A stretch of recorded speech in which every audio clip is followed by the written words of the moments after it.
नमस्कार विद्यार्थी मित्रांनो, तुम्ही जर आपला चॅनल सबस्क्राईब केला नसेल तर सबस्क्राईब करा आणि हा व्हिडिओ लाईक आणि शेअर करण्यासाठी मुळीच विसरू नका. मी आहे प्राध्यापक Nilesh Gawade, assistant professor, department of commerce, Sant Dnyaneshwar महाविद्यालय, सोयगाव. आणि आज आपला टॉपिक आहे की बेसिक्स ऑफ फायनान्शियल अकाउंटिंग मधील पार्ट 3, की आपण पार्ट 1 मध्ये बुक किपिंग आणि अकाउंटन्सी या कन्सेप्ट पाहिल्या. पार्ट 2 मध्ये आपण नेचर ऑफ अकाउंटन्सी आणि त्याचे लिमिटेशन्स पण पाहिलेले आहेत किंवा त्याच्या ब्रँचेस ऑफ अकाउंटिंग आपण पाहिलेले आहेत. आता आज आपण पाहणार आहोत की अकाउंटिंग कन्सेप्ट्स. आता अकाउंटिंग कन्सेप्ट्स, आता अकाउंटिंगमध्ये काय की काही कन्सेप्ट आणि काही कन्व्हेन्शन्स आहेत. आता याच्यामध्ये बऱ्याच लेखकांनी की काही कन्सेप्टला कन्व्हेन्शनमध्ये टाकलेलं आहे. काही ऑथरने काय केलेलं की काही कन्व्हेन्शन्स आहेत ते कन्सेप्टमध्ये टाकले आहेत, काही कन्सेप्ट आहेत त्या कन्व्हेन्शनमध्ये टाकलेले आहेत. परंतु त्याचा विचार न करता की एक प्रकारचा अकाउंटिंग कन्सेप्ट हे काय आहेत की अकाउंटिंगचे प्रिन्सिपल आहेत आणि त्यानुसार आपल्याला ते कुठं जरी असलं तरी त्याचा काही जास्त फरक पडत नाही. परंतु आपल्याला अकाउंटिंग कन्सेप्ट आणि अकाउंटिंग कन्व्हेन्शन पाहायचे आहेत. त्यामुळे आपण पहिली अकाउंटिंग कन्सेप्ट पाहूयात की अकाउंटिंग कन्सेप्टमध्ये पहिली अकाउंटिंग कन्सेप्ट आहे की बिझनेस एंटिटी. आता बिझनेस एंटिटी म्हणजे काय, तर business is distinct from the person who on it. की आता मालक आणि बिझनेस ह्या काय आहेत की वेगवेगळे आहेत. म्हणजे बिझनेस आणि मालक हे काय होणार आहेत की वेगवेगळे होणार आहेत.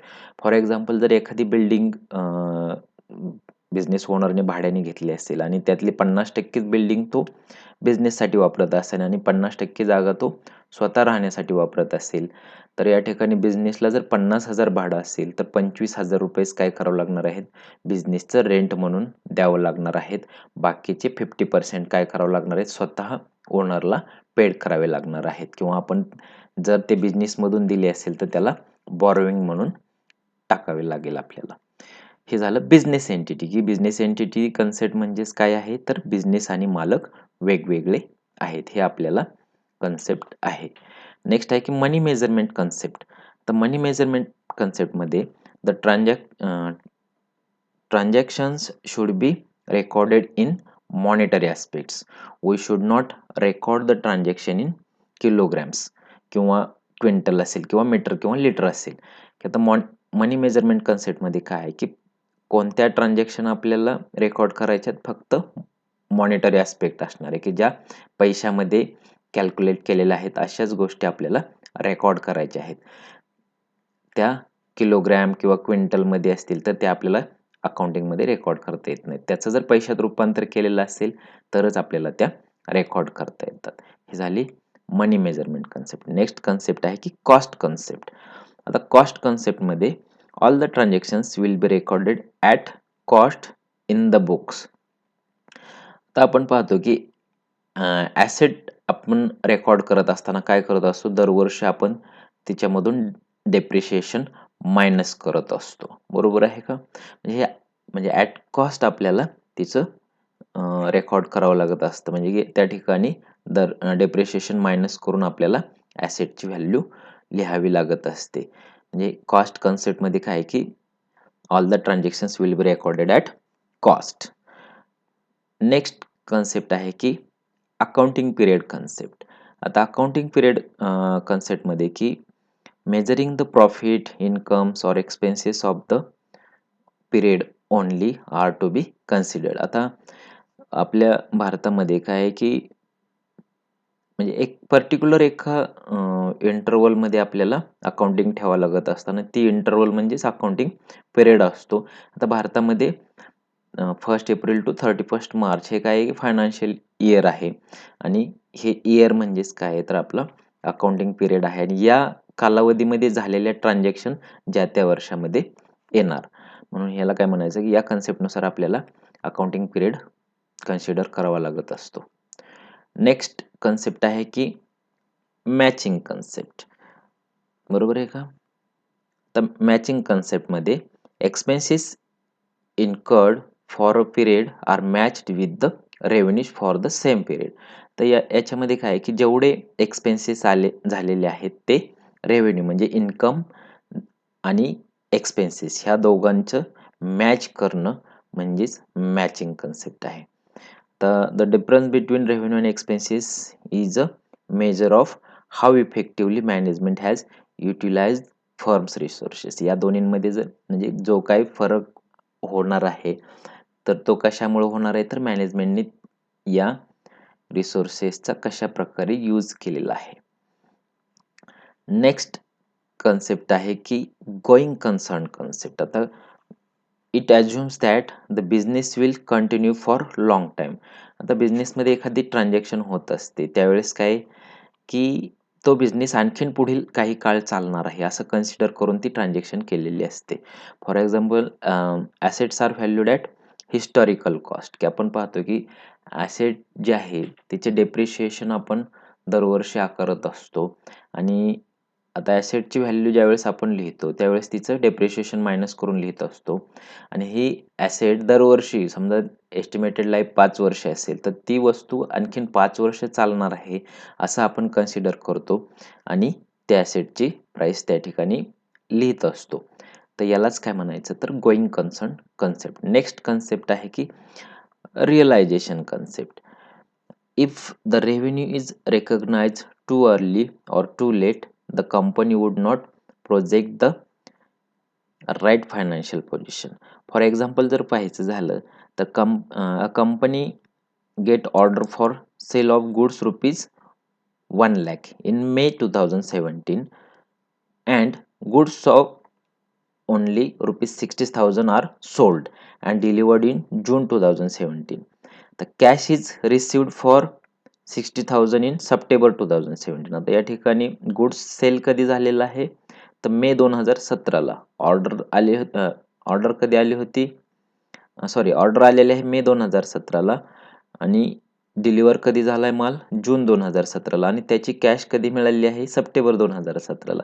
परंतु आता या केसमध्ये as per principle of realisation sales is to be recorded in June 2017. या ठिकाणी लक्षात आलं का मग रिअलायझेशन मध्ये की ऍक्च्युअल ट्रान्झॅक्शन ज्यावेळेस झालेली आहे त्या तारखेला आपल्याला म्हणजे income is recorded when it is realised. जेव्हा पण तो इन्कम रिअलाइज होईल त्याच वेळेस आपल्याला त्या तारखेला त्या बिझनेसची नोंद करावी लागते. नेक्स्ट कन्सेप्ट आहे की ड्युअल ॲस्पेक्ट कन्सेप्ट. आता या कन्सेप्टमध्ये each transaction is two fold affect. आता एव्हरी ट्रान्झॅक्शन काय आहे की कोणत्याही ट्रान्झॅक्शनचे दोन इफेक्ट होत असतात की एक डेबिट इफेक्ट आणि दुसरा क्रेडिट इफेक्ट. आता capital plus liabilities is equal to काय असतात ॲसेट असतात. म्हणजे ड्युअल ॲस्पेक्टनुसार आपल्याला कॅपिटल प्लस लिॲबिलिटीची जर टोटल केली तर आपल्या ॲसेट साईडची पण तेवढी टोटल यायला हवी. नेक्स्ट कन्सेप्ट आहे की ॲक्रुअल कन्सेप्ट. आता ह्या ॲक्रुअल कन्सेप्टमध्ये income is recorded when it accrues means earn and expenses are recorded when they accrue become payable. For example, a company invested rupees 1 lakh with bank for 1 year. On 1st October 2015 bank has to pay interest at 10% per annum on its maturity.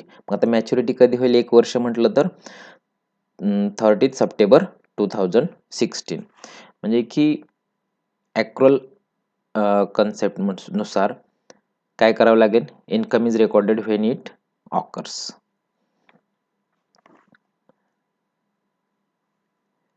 आता काही convention आहेत की जसं concept आहेत तसंच convention आहेत आणि मी मगाशी सांगितल्याप्रमाणे की काही तुम्हाला कन्व्हेन्शन वेगवेगळ्या पुस्तकामध्ये कन्सेप्टमध्ये दिसतील, काही कन्सेप्ट ह्या कन्व्हेन्शनमध्ये दिसतील, काही कन्व्हेन्शन हे कन्सेप्टमध्ये दिसतील. मग आता पहिलं कन्व्हेन्शन आहे मटेरियलिटी कन्व्हेन्शन. आता या मटेरियलिटी कन्व्हेन्शन नुसार only those event should be recorded which have significant bearing and insignificant thing should be ignored.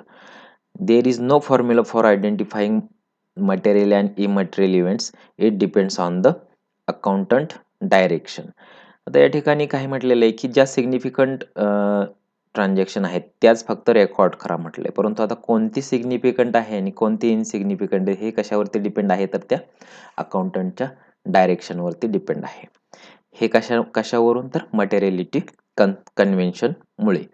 Next convention आहे की कॉन्झर्व्हॅटिझम कन्व्हेन्शन. आता कॉन्झर्व्हॅटिझम मध्ये any business while recording the transaction should anticipate no profit but provide for all possible losses. आता या ठिकाणी example जर घ्यायचं झालं तर value of closing stock is suppose आपण 25,000 ॲट कॉस्ट प्राइस आणि मार्केट प्राइस त्याची जर 35,000 असेल, तर दोन्हीपैकी जी लोवेस्ट असेल त्या व्हॅल्यूला म्हणजे क्लोजिंग स्टॉकची नोंद करत असतो. मग हे कॉन्झर्व्हॅटिझम कन्सेप्टनुसार की व्हॅल्युएशन ऑफ स्टॉक करत असताना त्याची कॉस्ट प्राइस आपण घेणार. नेक्स्ट कन्व्हेन्शन आहे की कन्सिस्टन्सी कन्व्हेन्शन. आता an accounting method or procedure once chosen should be followed consistently for the year to year. मग आता एक मॅचिंग कन्सिस्टन्सी कन्सेप्टमध्ये की जर एखादी मेथड अकाउंटिंगची आपण वापरली तर ती एकदा वापरल्यानंतर ती शेवटपर्यंत तीच मेथड वापरायची, त्यालाच काय म्हणायचं, कन्सिस्टन्सी कन्व्हेन्शन. आता कन्सिस्टन्सी फॉर एक्झाम्पल आपण पाहतो की डेप्रिशिएशनच्या वेगवेगळ्या मेथड आहेत, की अगदी 4-5 डेप्रिशिएशनच्या मेथड आहेत, की सिंकिंग फंड असेल, स्ट्रेट लाईन असेल, अशा प्रकारच्या वेगवेगळ्या मेथड आहेत. जर आपल्या म्हणजे बिझनेसने सुरुवातीला जी मेथड वापरलेली आहे डेप्रिशिएशनची तीच मेथड काय करायची, कंटिन्यू वापरायची. तर का वापरायची, तर हे काय आहे की कन्व्हेन्शन आहे, म्हणजे त्यामुळं तीच मेथड आपण कंटिन्यू वापरायची आहे. आता आपण काही अकाउंटिंग प्रोसेस पाहणार आहोत, की आता अकाउंटिंग प्रोसेसमध्ये पहिली प्रोसेस काय आहे की आयडेंटिफिकेशन ऑफ ट्रान्झॅक्शन. आता ट्रान्झॅक्शन म्हणजे काय महत्वाचे, की ट्रान्झॅक्शन कधी होते, जर बिझनेसची फायनान्शियल पोझिशन जर चेंज होत असेल तर आपण त्या ठिकाणी ट्रान्झॅक्शन झालो म्हणायचं. आता आपण समजा बँकेतून कॅश जर विथड्रॉ केली तर या ठिकाणी आपल्याला पैसे मिळत आहेत, म्हणजे बिझनेसमध्ये कॅश इन होणार आहे आणि बिझनेसमध्ये कॅश इन झाली म्हणजे बिझनेसची फायनान्शियल पोझिशन चेंज होते. परंतु जर बँकेमधून आपण फक्त पासबुक प्रिंट करून घेतलं तर त्या ठिकाणी ट्रान्झॅक्शन झाली का, नाही, की बिझनेसची फायनान्शियल पोझिशन काहीच चेंज होत नाही. म्हणजे काय की आयडेंटिफिकेशन ऑफ अगोदर आपल्याला ट्रान्झॅक्शन करायचं आहे, की जी ट्रान्झॅक्शन आहे त्यांचंच फक्त आपण रेकॉर्डिंग करणार. आणि ट्रान्झॅक्शन कसं ओळखायचं, तर त्या ठिकाणी बिझनेसची फायनान्शियल पोझिशन जर चेंज होत असेल तर ती ट्रान्झॅक्शन समजायची.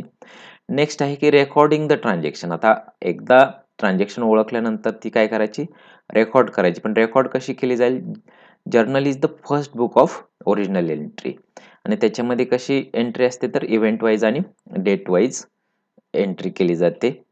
नेक्स्ट प्रोसेस आहे क्लासिफाईंग. आता classifying means statement setting out for a period where all the similar transactions relating to person, a thing, expense or any other subject are grouped together under appropriate head of accounts. आता classifying मध्ये काय केलं जातं की वेगवेगळे ledgers तयार केले जातात आणि त्या ठिकाणी एकाच आता बुक किपिंग मध्ये की कॅश काय आहे की दररोज कदाचित लागलेली असू शकते, परंतु आपल्याला वर्षाच्या शेवटी जर कॅश किती खर्च झाले हे जर माहित मिळवायची असेल तर आपण कॅश अकाउंट पाहणार. आणि हे कॅश अकाउंट म्हणजेच काय झालं या ठिकाणी की ज्या जर्नल एंट्री होत्या त्याचं क्लासिफिकेशन झालेलं आहे.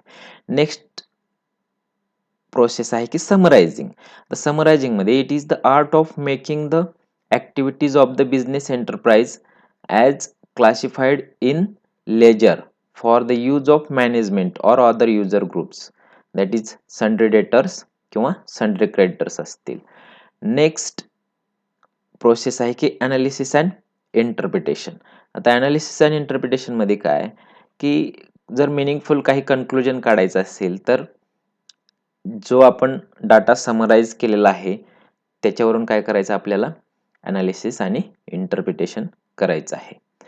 नेक्स्ट प्रोसेस आहे की presentation or reporting of financial information. आता हे कशा प्रकारे प्रेझेंट केले जाईल, तर त्याच्यामध्ये वेगवेगळे रेशियोज वापरले जातील किंवा काही ट्रेंड अनालिसिस केलं जाईल आणि तो डाटा मॅनेजमेंटला डिसिजन घेण्यासाठी सादर केला जाईल. अशा प्रकारे ही अकाउंटिंगची प्रोसेस असते. Thank you.